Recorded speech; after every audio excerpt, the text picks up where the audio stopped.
Hey everyone, in this video we're going to take a look at Grammar Exercise 2 from Chapter 2 of the Road to Latin textbook. Now this is another English to Latin translation exercise, which in my experience is always much more difficult for my students because naturally it's just easier to go from Latin to English where you're kind of processing back into your native language than it is to go from English to Latin where you have to try to think in the second language. It's always a little bit harder, but it's really good practice because if you can work on that creation skill, right, taking something from English and turning it into Latin, that shows you really know what's under, you really understand what's going on. You know what's going on in terms of the grammar, the vocab, sort of the sentence structure that we're trying to figure out as we go through the textbook. Okay. So if you need more help with any of this, of course, you can always check out my website. You'll find everything you need there in terms of grammar, vocab, translations, things like that. So I'd always encourage you to take a look if you need help. There's also some extra help from Magistrula, right? Just exercises I put on that go beyond the textbook. So if you need it, it's there for you. But let's dive in and take a look at Grammar Exercise 2. Okay. So it starts like this. The first question is modern schools are large, but ancient schools are small. So the thing you have to do here is understand how we deal with singular versus plural nouns and verbs, okay? So we learned so far that the singular nouns are going to end in A and the singular verbs are going to end in T. Then when you make those plural, the plural nouns are going to go to AE and the plural verbs are going to go to NT. Now we're not talking about all nouns and adjectives and verbs, right? But just the ones we've seen so far. So when you say modern schools, it's another way of saying new schools. Modern is the same as, saying new in Latin. So it's going to be not a scola, which would be a school, but scolae, right? Schools. And since we're using an adjective, modern, it has to be the same, what we call number, right? So in other words, singular versus plural, as our noun. So it's going to be scolae novae, right? Modern schools. They are large, sunt magnae. So novae and magnae are both modifying scolae, the schools, right? So the two adjectives are the same number as our noun, right? They're all plural. So that's why you have scolae, novae, and magnae. Now, the word sunt is the plural form of the verb is, right? So we've seen est and sunt as our two sort of forms of the verb to be so far. Sunt is what we use when it's plural, okay? So to say again, the modern schools are large, you say scolae novae sunt magnae. But is said, okay? But ancient schools, in other words, old schools or ancient ones, that becomes scolae not novae, but scolae antiquae. And they are small. So you say scolae antiquae sunt parvae. Right? So again, it's all plural because the noun scolae, schools, is plural. So my adjectives need to be. So they're all basically ending in AE and our two verbs are ending in NT. So just to bring it all back, when you put the whole sentence together, you're saying scolae novae sunt magnae, said scolae antiquae sunt parvae. Okay?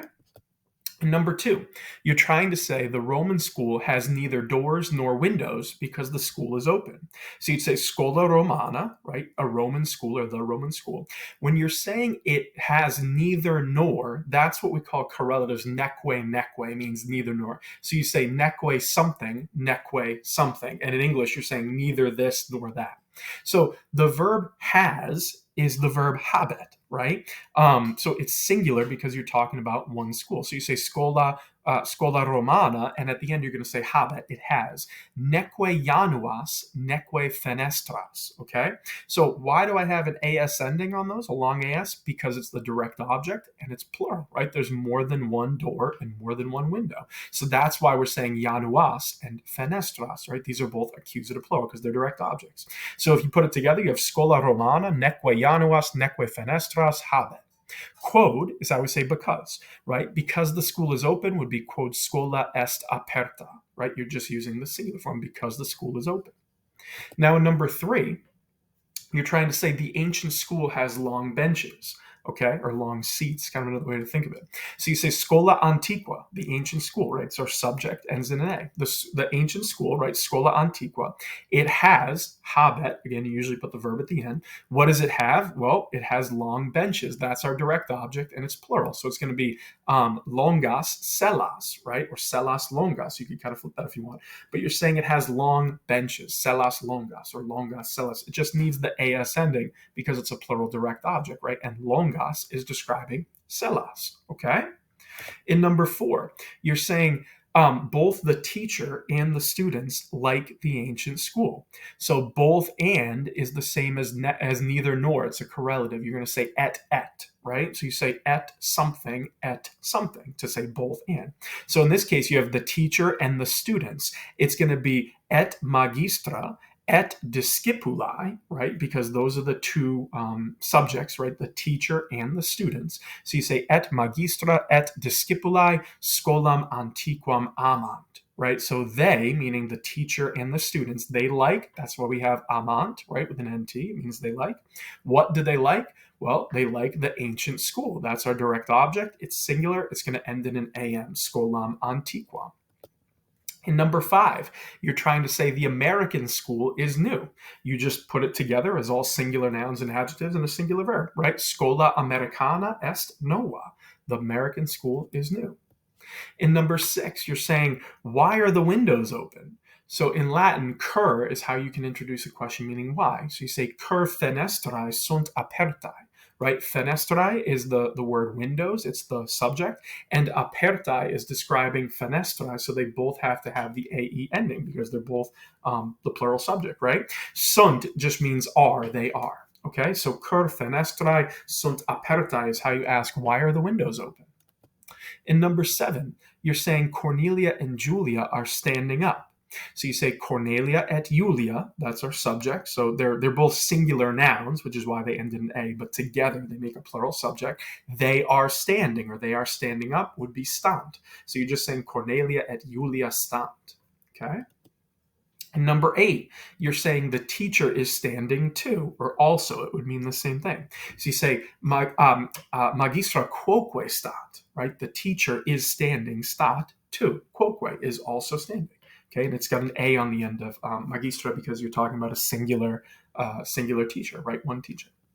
In number 9, you're saying the teacher likes the good students. The students like the good teacher. So we're just kind of flipping around the subject and the direct object. So the first half, right before the semicolon, you have the teacher likes the good students. You'd say magistra bonas discipulas amat.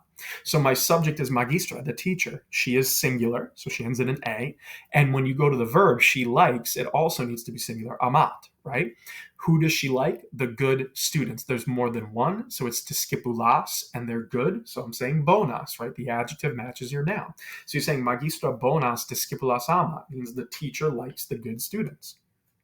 Now, when you flip that and make it the students like the good teacher, it becomes discipuli, right? The students, they like, so it becomes amant because the subject is plural. Who do they like? The good teacher, bonam magistram, right? You have the am on both of those. So when you put it together, right, the whole sentence again, you're saying magistra bonas discipulas amat, discipuli bonam magistram amant. Okay, and then we have number 10, the last one. You're saying both the woman and the girls are American. Here we have both and, so we have et. The first word in the sort of both and is the woman, so femina, right? It's a singular subject. And the girls, puellae. So when you put that together, you say et femina et puellae. That means both the woman and the girls, okay? Together, those make a plural subject. So you say sunt, they are, and they are American. It's going to be Americanae, right? You need the plural form because there's more than one person involved here. You have a woman and all the girls, however many there are. It's plural. So you put it together, you have et femina et puellae sunt Americanae. So when it comes to writing in Latin, the thing you want to remember is it's all about noun endings and verb endings, okay? So when your noun is singular, it needs to have the singular ending. If it's plural, it needs the plural ending. If it's the subject, you need a nominative ending. And if it's the direct object, you need an accusative ending. That's kind of what we're tying together here in this exercise. This is why I find the English to Latin exercises so useful for my students, because it forces you to really think through the grammar in a way that I don't think you have to when you're just going Latin to English. So hopefully this explanation made sense. If you have any questions at all, feel free to put them in the comments below. I'm happy to help you. But otherwise, keep practicing, right? I'd always recommend you try this on your own first, compare your answers to what I gave you here, and if you can line them up and you got it right, you're in a good spot and you're ready to move on. If not, it might just take a little bit of work going back, reading your notes, but you want to hit a point where you can do this without too much trouble, and it means you probably have a really good grasp of the grammar. Good luck.